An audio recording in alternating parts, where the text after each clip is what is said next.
recently, I was having an epiphany, and I really kind of had this epiphany like every year. So it's like, is it really an epiphany to keep having it? My 20s are fucking flying by. Like, why are you rushing like you have somewhere to be? People used to say like, oh, just you gotta really embrace your 20s. You gotta really, be present in your 20s because they're gonna fly by. And when you 16, 17, 18 and somebody's telling you that, you're like, yeah, whatever, I got my whole life ahead of me, like it's up, blah, blah, blah. Until one day you wake up and you're 27. Why? When? How? We're like 27. I'm a hop, skip, and a jump from 30. And sometimes when I feel like time is moving too fast, I feel a need to stop and slow down and reflect. I got my handy dandy notebook, and I'm gonna go through 20 things that I learned in my 20s. Boom, let's get into it.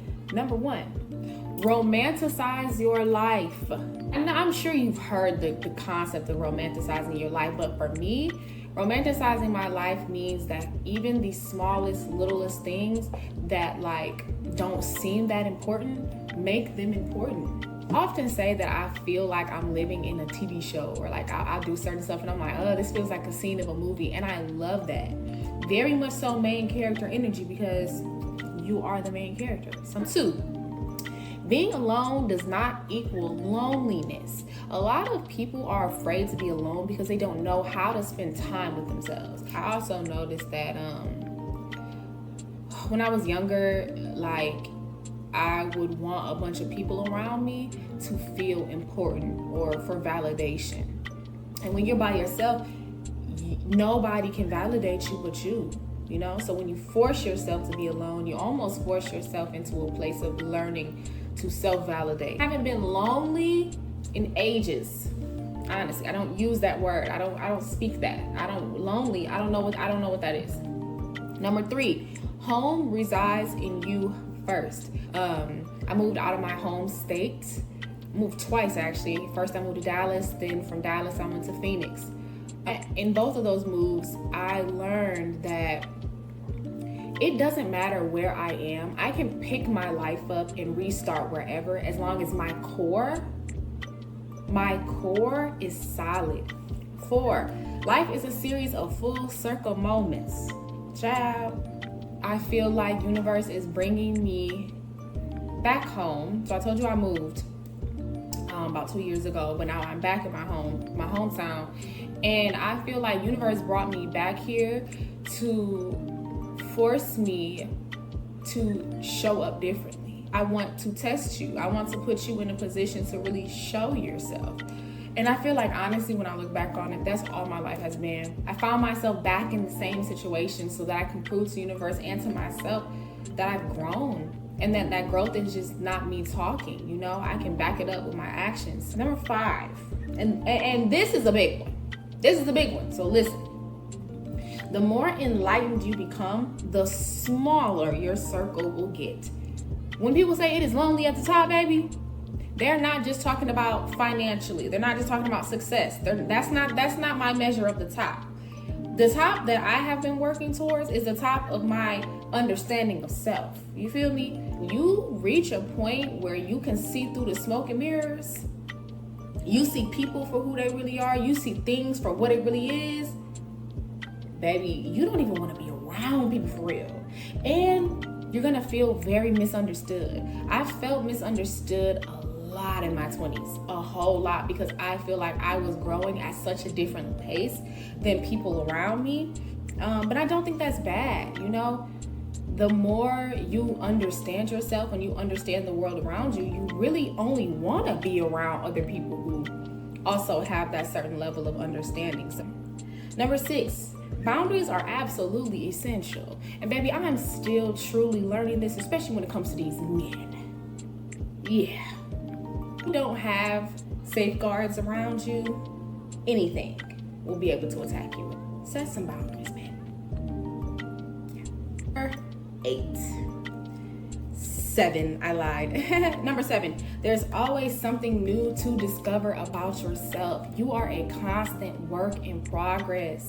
You are never fully figured out.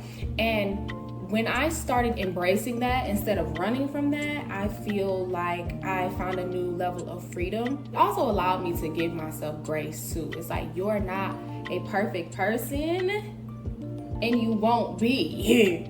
So stop striving for perfection and strive for understanding of self. Number 8, the life you want versus the life you currently have lies in your power to control your tongue and your thoughts. What they say, life and death in the power of the tongue or something like that.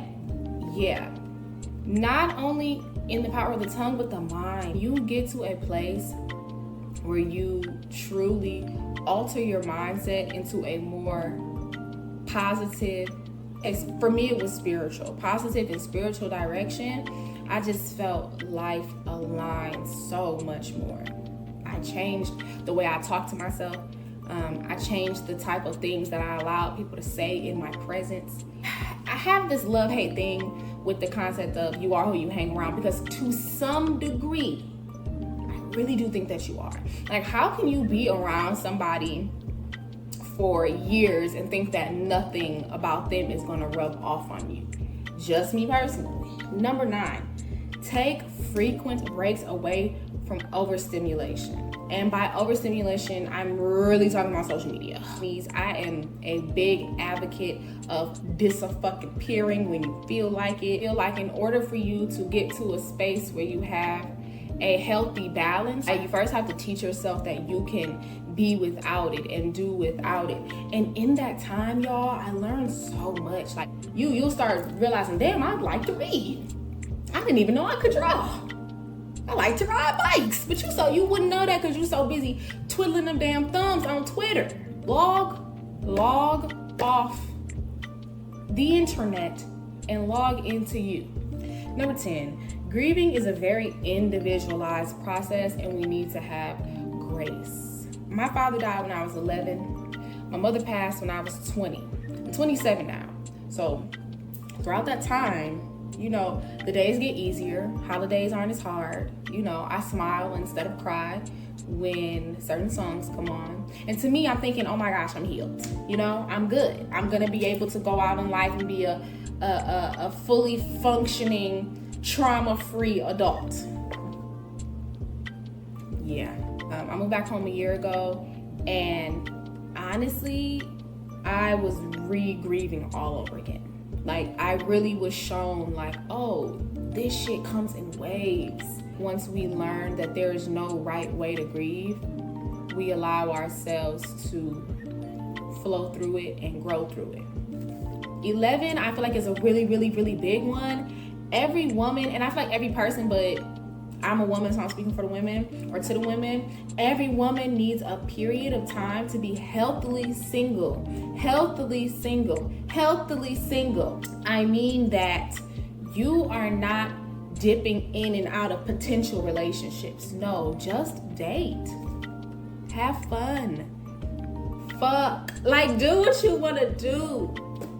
Call this nigga, hang up and call that nigga. Like, anyway, I've been single for 5 years now, and I am so grateful for that because I was really a relationship girl. Like, my identity was really tied up into the men that I was with, and I didn't realize until my last relationship how toxic that really is. For the time that I've been single, I really have given myself the opportunity to learn what I like, as far as what I like in men, what I like in dating, what I like sexually, learning how to speak up for myself, learning when to say no and say yes, right? Learning how to be independent, because I really was able to form an identity for myself. Number 12, I have Bell Hooks' definition of love. And this definition of love truly kind of changed my life, I'm not gonna lie. So if you haven't already, Bell Hooks has a book entitled All About Love, and I've read it I think about 3 times now because it's just so good, and every time I read it I get something different from it. Didn't truly have a definition of what I thought love was, at least not a definition that I felt like was all encompassing.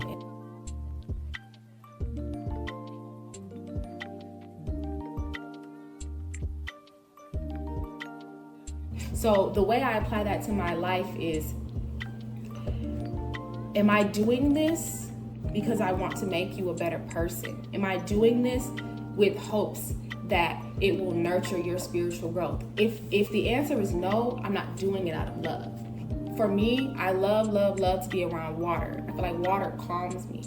Being in a state of calmness allows me to hear myself and understand myself. And in understanding myself, I am able to spiritually grow. That is love. Being around water is love for me. I love that definition because it also allows me to apply love to things that are not just people. I see love everywhere, y'all. I feel love everywhere, to be honest. So shout out to Miss Hooks, baby. Rest in peace to a queen. 13, time does not heal all wounds. Intentionality does. If you and your man broke up last year and all you did was mope around and be pissed off, yeah, time happened, but no healing happened. Such a blanket statement, time heals all wounds. No, it doesn't. Intentionally wanting to be better and intentionally wanting to change is what heals wounds. Going back and looking at the part that you played in things heals wounds. Forgiving yourself and the people involved for your hurt heals wounds. Time doesn't do that. Message. 13, learn what to say yes and no to. I hear a lot of times people say, learn when to say no, but nobody really emphasizes about learning when to say yes. I feel like we miss out on a lot of things because we don't think we're worthy of them, so we don't say yes to them. That could be people, relationships, opportunities, whatever it is. Just as much as we need to learn when something is not for us, we definitely also need to learn when something is for us.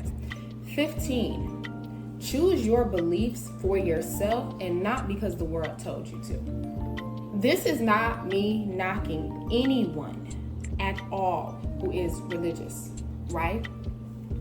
I was an extremely religious person up until I was about 18. And what changed is I started asking questions for myself, right? And sometimes I wasn't pleased with those answers. I didn't feel a need to force myself to be okay with those answers because I started realizing, hey, I don't even know why I believe this. And that's not even just religion. With anything, when I often ask questions and ask myself why I believe that, oftentimes the answer was, well, that's because that's what I was taught. That's what I was told. That's not enough for me anymore. All I'm saying is make sure that you are maneuvering through this life the way you want to. You are setting your decisions on a moral ground that you laid, not anybody else. 16 is another really, really big one. I also feel like every person needs to live alone. Pay them bills alone, cook that food alone, clean that house alone, be independent. Living alone awards you a certain type of freedom, baby. Being able to get up and do whatever, whenever, however you please. Whew. 17, I kind of said in another one, but people will continue to do only what you allow. But when you're hard body on a motherfucker and you tell them, no, I'm not accepting that, and you stand on it, I am such a sweet, loving, I move with my heart a lot. I give people chances that they really don't deserve. And motherfuckers was like heel-toeing on my shit. Like, motherfuckers was crip walking on my heart. And I'm like, oh my gosh, like, what? Why does this keep happening? It keeps happening, baby, because you keep allowing it to. Stop allowing it, and it'll stop happening. 18. Being your most authentic self is one of the only ways to attract who and what you deserve in life. This has always been something that's been really interesting for me because I feel like I've always been myself. I just haven't been myself loudly. I have to be comfortable with the quirky things that are a part of my identity because I have a lot of them. But I had to be okay with those things first. Once I accepted them within myself, it's like, okay, it's not that bad to go out and be goofy and be corny and be whatever I want to be. I'm very much like a girly girl some days, and I'm very much so a tomboy the next. I don't wear makeup. I barely know how to do my edges. You know, like there's just certain things that you try to hide from people, but it's like, no, that's who I am. We really get to see who fucks with us and who doesn't, right? When you do your little quirky thing and somebody reacts like, ooh, what the fuck? Oh, well, but baby, you done showed me that you're not the person for me. Because the people for you are going to understand and love and appreciate and drive you to be more of yourself. 19, discipline is one of the strongest acts of self-love. Ooh, it's hard. Even starting this YouTube, every creative endeavor I've done, I've started, took a little break, came back, and it's like, I had got to a point where I asked myself, like, why do you not believe in yourself enough to stay disciplined to something? That was a really big but important slap in the face. But I will say something that I think is important is to start small. Give yourself very small tasks to complete, and then congratulate yourself. Again, back to romanticizing your life. Congratulate yourself when you complete them. Let's just say, I feel like I've been on my phone a lot, and I'll be like, okay, for the next 10 minutes, don't pick up that phone. It's crazy how tempting it is. Pick up that phone, pick up that phone, pick up that phone. It's only 10 minutes, bro. 10 minutes. If you can't put that phone down for 10 minutes, we've got bigger problems on our hands. And this YouTube is like this is a big thing for me. This is one of my bigger tasks to show myself, like, can you be disciplined? Can you say you're gonna do something and then actually fucking stick to it? And last but not least, y'all, and this is perhaps the most important one, number 20. No one, and I do mean no one, is walking in your shoes. So choose the life that brings you the most satisfaction. Emphasis, can y'all see? Emphasis on the fuck. What somebody gotta say about it. This life is already hard enough. We've already thrown shit from every single angle we can think of. Why are we not doing everything and anything to maximize our level of happiness, our level of satisfaction, our level of fulfillment? You wake up every day and you're making decisions based off of what another motherfucker said, or you're making decisions based off what another motherfucker gonna think about you. Are they gonna pay them bills? Are they gonna feed you? Are they going to hold you when you're in a dark moment? Are they going to pick you back up and restore whatever you have felt depleted about? Now, they might be a helping hand, right? They might say some encouraging words. They might give you a hug. They might take you out to distract you. But at the end of the day, it's you who has to come home. And when I say home, I mean home to the truth of your reality. Live this life for you. It don't gotta make sense to nobody else because nobody else is living it. Wake up every day and choose you. And honestly, that's what I feel like I've been doing in my 20s. That's the big overarching thing that I have learned, is how to live life for me. So shout out to our 20s. Shout out to not knowing it all and being okay with that. Because really, at the end of the day, that's what this is all about. So you might as well enjoy the ride.